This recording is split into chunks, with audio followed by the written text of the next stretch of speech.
مسیح میں آپ سب کو سلام۔ میرا آج کا ٹاپک ہے یوحنا اسلق باغی کا سر کیوں کاٹا گیا۔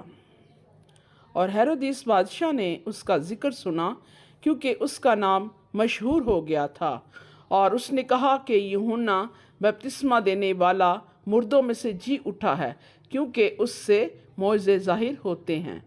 مگر بعض کہتے تھے کہ ایلیا ہے، اور بعض یہ کہ نبیوں میں سے کسی کی مانند ایک نبی ہے۔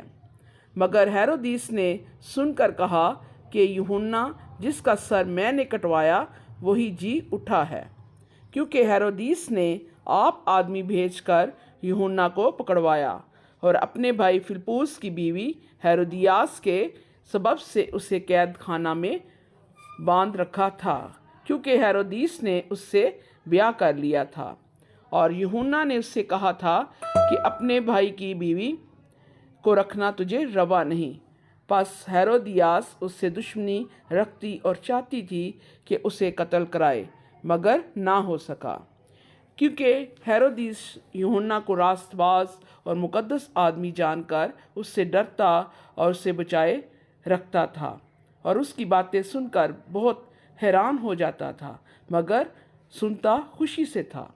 اور موقع کے دن جب ہیرودیس نے اپنی سالگرہ میں اپنے امیروں اور فوجی سرداروں اور گلیل کے رئیسوں کی ضیافت کی، اور اسی ہیرودیاس کی بیٹی اندر آئی اور ناچ کر ہیرودیس اور اس کے مہمانوں کو خوش کیا، تو بادشاہ نے اس لڑکی سے کہا، جو چاہے مجھ سے مانگ، میں تجھے دوں گا، اور اس سے قسم کھائی کہ جو تو مجھ سے مانگے گی اپنی آدھی سلطنت تک تجھے دوں گا۔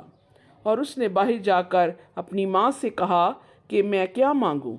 اس نے کہا، یوحنا بپتسمہ دینے والے کا سر۔ وہ فل اور فور بادشاہ کے پاس جلدی سے اندر آئی اور اس سے عرض کی، میں چاہتی ہوں کہ تو یوحنا بپتسمہ دینے والے کا سر ایک تھال میں ابھی مجھے منگوا دے۔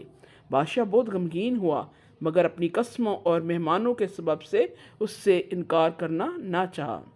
بس بادشاہ نے فل اور فور ایک سپاہی کو حکم دے کر بھیجا کہ اس کا سر لائے۔